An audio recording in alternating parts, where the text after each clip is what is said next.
Hello everyone, this is Tim, and this is going to be a video response to Same Old G, who asks, what are my 5 favorite memories of just like hanging out while playing role-playing games?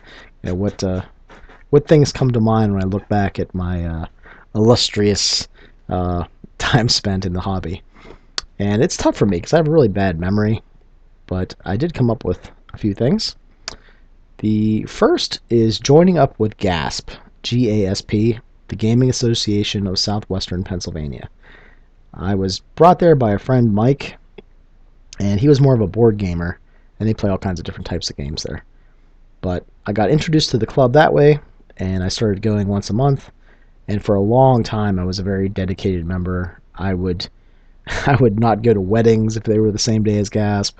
I would tell my wife, there's nothing else that can be on the schedule except for, GASP. So, I went every month pretty much, unless something just had to have me there, you know. So I figured, it's one day a month, it's not a lot to ask. Now that I've had kids, I had to stop going. But yeah, joining up with them, playing games. In the early years, there were only a few games being played, and towards the end, there was, I think, 12 or 14 role-playing games going on in a single day, and we had to figure out like a time slot so people could play in like 3 different games in a 14-hour period. So that was really cool to see that shape up and just happen. Just the friends that I made there, really cool people. And I got like, exposed to a lot of different games. I think the main reason why I can talk a lot in these like comments and videos about different games is I've not always played them myself, but I've been around them, so I know a little bit about them. So I'm more of a generalist than a specialist, so that's just how I tend to be.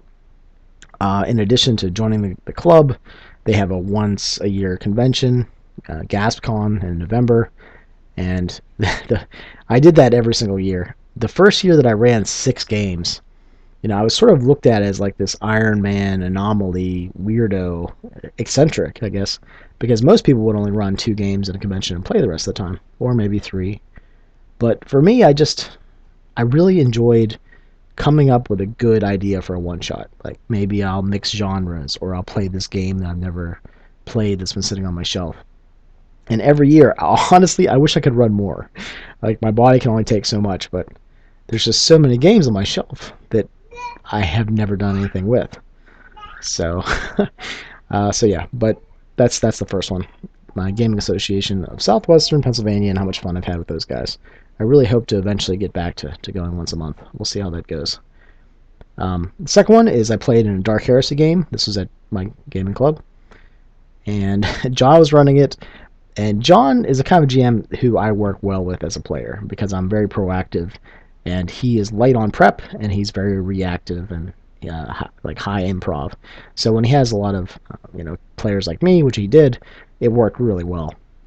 But there was a scene that he still comes up and tells me from time to time about how we were in this dank corridor in like the undercity of some horrible place, and there was this rotting corpse of a centipede-like monster thing, and I decided to like rip the torso off, shove my hand up into its mouth, and make this as like this disturbing centipede puppet. I don't know. I don't even remember why I did it. There was some reasoning involved. It wasn't just me being a complete just weirdo. But yeah, I'll have friends come up to me and like, "Oh, I'm Mr. Centipede" or whatever. I don't even remember what I said, but that memory is pretty good. Also at GASP, I played my first Dungeons and Dragons 3rd edition game, and Dan Settarelli, he's one of the GASP guys, he ran that, and he made his own world, and I think he was the first GM that I really played under that had any real experience. Like, he had been running games for a long time. Up until that point, it was just me, my brother, and the neighborhood kids, and we had no exposure to anyone else. Never saw anybody else run a game, and he really sort of shaped me. He was my like GM role model, I think, at first. We differ on some things now, but that's like everyone else. You start out learning from somebody, and you figure out what you like, what you don't, and you do your own thing. But Dan's campaign was, it was an original world, his own setting. He took a lot of feedback from the players in making races and cultures, and he incorporated that into his setting. So it was very flexible, and he could incorporate a lot of different ideas. And this is at the beginning of third edition. They were starting to come out with like splat books and things. And he, as long as it had WotC like on the spine of the book, he was okay with including that in his campaign. So um, from that campaign, I remember converting the king to the worship of Thor, which my character, who was a dwarf character, was trying to bring the old gods back. So that was a lot of fun. I enjoyed that. Another memory is cobbling together my Monday night Dungeons and Dragons group. I wanted to be a general RPG group, but those guys just really wanted to stick to D&D, and they would only play like a one shot of other types of games. But what was awesome about that group was how consistent it was. Every week on Monday, almost every single one of those guys would show up. And the reason that I had set that group up in the first place was I was trying to run games for friends of mine, who turned out to be very flaky. They would no call, no show. They wouldn't communicate well. I'd be sitting there sometimes and just no one would show up. And for a fledgling GM, that's not a great thing to have happen. It kind of made me think I was terrible. But really just came down to they just weren't into RPGs as much as I was, I think, and they had other stuff going on. So anyway, flaky friends, stopped inviting them, went online, invited complete strangers to my house, which my wife was a little weirded out by at first. But they were all into gaming. They had some sort of profile on some forum or something that said they were close by. I don't even remember how I found them all, but I sent them all invites, and they all came over to my place. And the Monday night group went on. It's still going on. Now it's going on without me, but it was consistent for it. I can't even remember how many, maybe 10 years? I don't know what it's up to now. It's probably closer to 12 or 15. But that group was consistent, and it's just awesome that something that I had put in place is still going on without me. That's how consistent it is. Like, I had to leave because of family and kids and stuff, but and work for a while because my schedule didn't line up. But yeah, that was cool. What else we got? I think the last one. Running my Wars New World of Darkness sci-fi game online.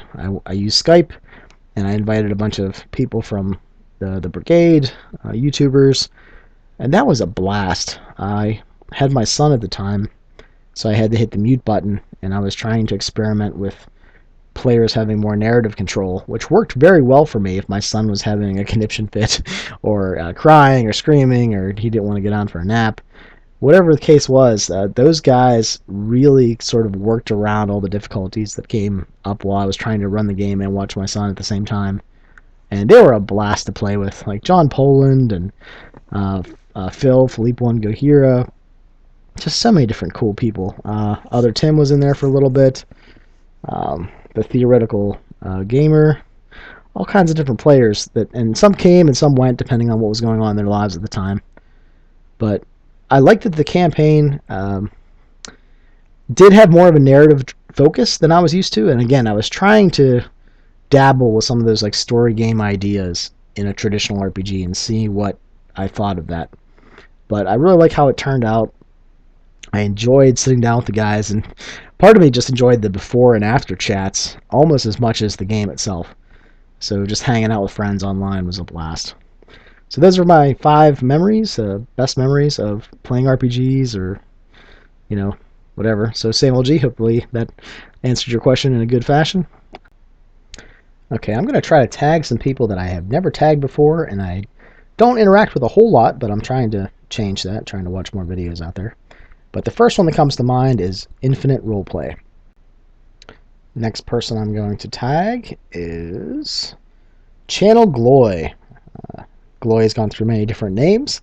He's wandered around a bit. He's done a few things, but yeah, I'm going to tag Mr. Gloy. I hope to play in his Brigade Con game. It's going to be based on It, so it's going to be late. It's going to start at midnight, so I'm going to have to lock myself up in the shed or pantry or somewhere away from all my kids and wife so I don't wake them up. So that should be a lot of fun. Next person I'm going to tag is Talking About Games. He does a lot of reviews for RPGs, so check him out. I'll put the links down for all these channels down in the dungeon. Okay, the next person I'm going to tag is Mr. Mephisto's Geek Manifesto.